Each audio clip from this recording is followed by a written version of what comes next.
रोहन अपने कमरे में सो रहा है। कैलेंडर पर तारीख है 31 दिसंबर 2025।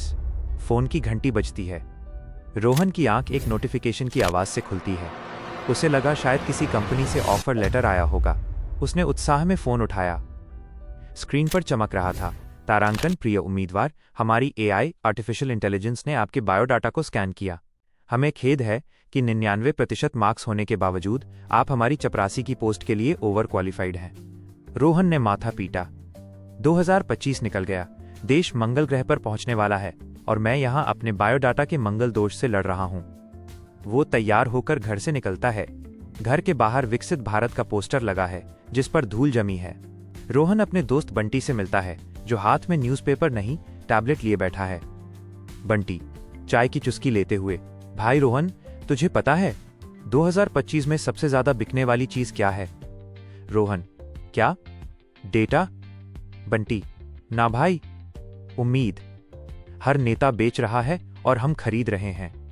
देख, आज फिर हेडलाइन है, अगले साल 50 लाख नौकरियां आएंगी। पिछले 5 साल से यही हेडलाइन बस फॉन्ट बदलकर छप रही है। रोहन ने कड़वी हंसी हंसे हुए कहा, यार बंटी, डिग्री रद्दी के भाव भी नहीं बिक रही। कल एक कंपनी ने कहा कि फ्रेशर चाहिए, लेकिन तजुर्बा 10 साल का होना चाहिए। अब क्या मैं नर्सरी क्लास से इंटर्नशिप शुरू कर देता? तभी वहां से एक शानदार कार गुजरी।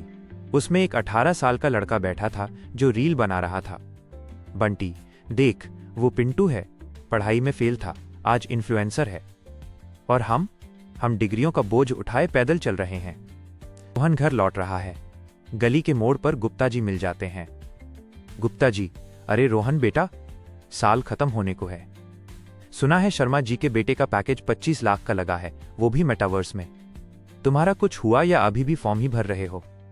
रोहन के अंदर का ज्वालामुखी फटने को था, लेकिन उसने मुस्कुराकर कहा, अंकल, शर्मा जी का बेटा वर्चुअल दुनिया मेटावर्स में कमा रहा है, मैं असली दुनिया में रोटी ढूंढ रहा हूं। वैसे भी 2025 में पैकेज से ज्यादा इंपॉर्टेंट पैशन है। गुप्ता जी हंसते हुए, पैशन से पेट नहीं भरता बेटा, चलो शुभकामनाएं। रोहन मन ही मन सोचता है, काश बेरोजगारी पर जीएसटी लगता तो सरकार आज सबसे अमीर होती। रोहन एक हाईटेक ऑफिस में इंटरव्यू देने जाता है। सामने कोई इंसान नहीं, एक रोबोट बैठा है।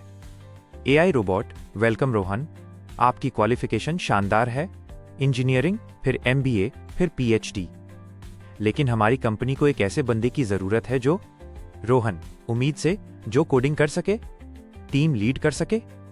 एआई रोबोट, नहीं, जो 12 घंटे बिना पलक झपकाए स्क्रीन घूर सके और सैलरी के नाम पर सिर्फ अनुभव, एक्सपीरियंस ले। क्या आप फ्री में काम करने को तैयार हैं? इसे हम अनपेड स्किल डेवलपमेंट कहते हैं। रोहन की सब्र का बांध टूट गया। उसने अपना फाइल उठाया। रोहन, सुनो मशीन, 2025 आ गया। तुमने इंसानों की जगह तो ले ली, लेकिन भूख और स्वाभिमान की कोडिंग तुम में नहीं है। ये डिग्री कागज का टुकड़ा नहीं, मेरे पिता के पसीने की कमाई है। मैं इसे फ्री में नीलाम नहीं करूंगा। रोहन वहां से बाहर निकल आता है। शाम का समय। रोहन और बंटी वापस उसी टपरी पर हैं। सूरज ढल रहा है। रोहन ने अपनी टाई ढीली की और एक गहरी सांस ली। रोहन, बंटी, अब नौकरी नहीं मांगनी। 2025 निकल गया, लेकिन 2026 हमारा होगा। बंटी, मतलब? रोहन, मतलब ये कि अब हम जॉब सीकर नहीं, जॉब क्रिएटर बनेंगे। देख, इस देश में करोड़ों युवा हैं जो हमारी तरह परेशान हैं। हम उनके लिए कुछ करेंगे, चाहे चाय बेचें या ऐप बनाएं, लेकिन मालिक खुद के बनेंगे। अंततः रोहन ने अपनी फाइल बैग में डाली और चाय वाले से कहा, छोटू, 2 कड़क चाय ला, एक नई शुरुआत के नाम। कहानी खत्म होती है, लेकिन एक सवाल छोड़ जाती है, क्या हम डिग्रियों के पीछे भागते रहेंगे या अपनी राह खुद बनाएंगे?